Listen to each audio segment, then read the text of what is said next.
అనే విషయం మీద కూడా 22వ తారీఖు నాడు చర్చించే అవకాశం ఉంది. దానికి సంబంధించి ఇక్కడ ఇంకో వార్త చూడొచ్చు. మహిళా శక్తి,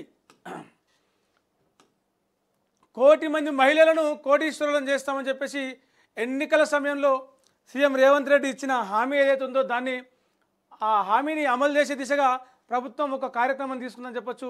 ఆర్థిక శక్తిగా మహిళా శక్తి, కోటి మంది మహిళలకు 1,00,000 కోట్ల రుణం. ఇక డీటెయిల్స్ చూస్తే తెలంగాణలో కోటి మంది మహిళలను సంఘటితం చేసి వారందరినీ కోటీశ్వరులను చేయాలనే సంకల్పంతో రాష్ట్ర ప్రభుత్వం రూపొందించిన ఇందిరా మహిళా శక్తి మిషన్ 2025 పథకాన్ని శనివారం అంతర్జాతీయ మహిళా దినోత్సవం సందర్భంగా సీఎం రేవంత్ రెడ్డి ఆవిష్కరిస్తారు.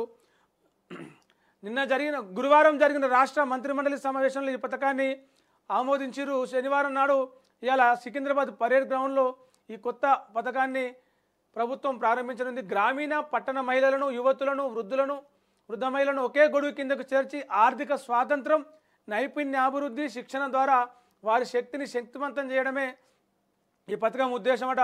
మొత్తం కోటి మంది మహిళలను కోటీశ్వరులు చేసేలాగా ఈ పథకం రూపొందించడం.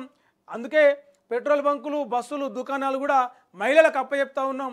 ఇందులో భాగంగా తెలంగాణలో కోటి మంది మహిళలు కోటీశ్వరులు కాబోతున్నారని చెప్పేసి సీఎం రేవంత్ రెడ్డి ఈరోజు మన పరేడ్ గ్రౌండ్స్లో జరగబోయే సభలో ప్రకటించే అవకాశం ఉంది.